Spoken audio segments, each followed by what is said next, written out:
Lyca productions Subaskaran தயாரிப்பில் அறிமுக இயக்குனர் AR ஜீவா இயக்கத்தில் அனுபமா பரமேஸ்வரன் நடிப்பில் லாக்டவுன் ஜனவரி 30 முதல் திரையரங்குகளில்.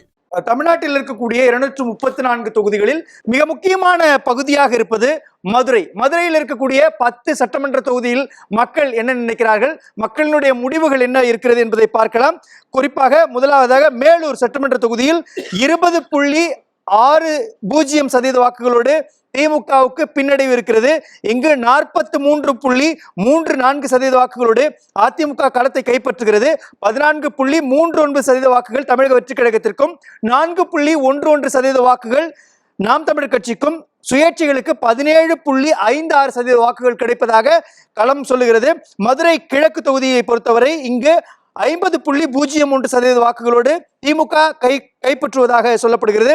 28.74% வாக்குகளோடு அதிமுக இரண்டாவது இடத்திலும், 6.62% வாக்குகள் தமிழக வெற்றி கழகத்திற்கும், 6.37% வாக்குகள் நாம் தமிழர் கட்சிக்கும், 8.26% வாக்குகள் சுயேட்சைகளுக்கும் செல்கின்றன.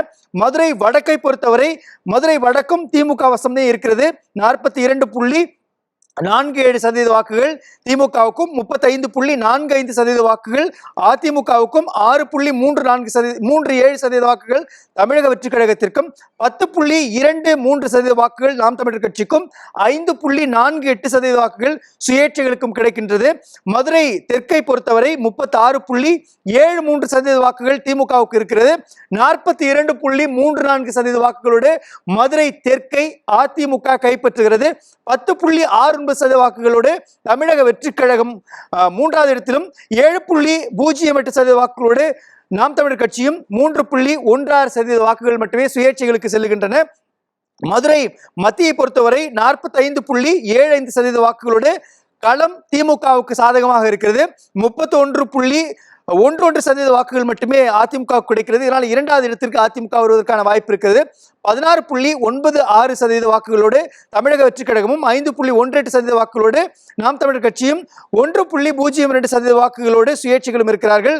மதுரை மேற்கை பொறுத்தவரை மதுரை மேற்கு இந்த முறை அதிமுக வசமே இருக்கிறது. 39.68% வாக்குகளோடு களத்தை அதிமுக கைப்பற்றுகிறது. 36.66% வாக்குகளோடு திமுகவும், 10.92% வாக்குகளோடு தமிழக வெற்றி கழகமும், 8.76% வாக்குகளோடு நாம் தமிழர் கட்சியும், 3.98% வாக்குகளோடு சுயேட்சைகள் இருக்கிறார்கள். மிக முக்கியமாக எதிர்பார்க்கப்பட்ட ஒரு தொகுதியான திருப்பரங்குன்றம் சட்டமன்ற தொகுதி இந்த முறை அதிமுகவினுடைய வசம் செல்வதற்கான களம் கருத்து கணிப்பு சொல்லுகின்றன. இங்கே 44.05% வாக்குகள் அதிமுகவுக்கும், 28.98% வாக்குகள் திமுகவுக்கும், 17.50% வாக்குகள் தமிழக வெற்றி கழகத்திற்கும், 5.38% வாக்குகள் நாம் தமிழர் கட்சிக்கும், 4.11% வாக்குகள் சுயேட்சைகளுக்கும் செல்லுகிறது. அதற்கு அடுத்தபடியாக திருமங்கலம் சட்டமன்ற தொகுதியில் 35.34% வாக்குகள் மட்டுமே திமுகவுக்கு செல்லுகிறது. திருமங்கலம் சட்டமன்ற தொகுதியை தற்பொழுது அதிமுக தக்க வைக்கிறது. 43.43% வாக்குகளோடு அதிமுக களத்தை கைப்பற்றுகிறது.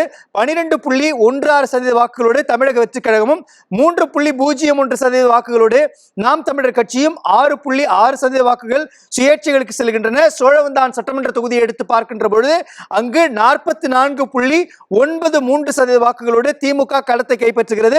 36.15% வாக்குகள் அதிமுகவுக்கும், 9.29% வாக்குகள் தமிழக வெற்றி கழகத்திற்கும், 6.84% வாக்குகள் நாம் தமிழர் கட்சிக்கும், 2.79% வாக்குகள் சுயேட்சைகளுக்கும் செல்கின்றன. மிக முக்கியமான உசிலம்பட்டி சட்டமன்ற தொகுதியில் 32.03% வாக்குகளோடு அதிமுக களத்தை கைப்பற்றுகிறது. 24.37% வாக்குகள் திமுகவுக்கும், 22.44% வாக்குகள் தமிழக வெற்றி கழகத்திற்கும் இருக்கின்றன. இந்த தொகுதியில் திமுகவும் தாவேகாவும் கடும் போட்டி இருப்பதாக சொல்லப்படுகிறது. 5.43% வாக்குகளோடு நாம் தமிழர் கட்சியும், 15.73% வாக்குகள் சுயேட்சைகளுக்கு செல்கின்றன.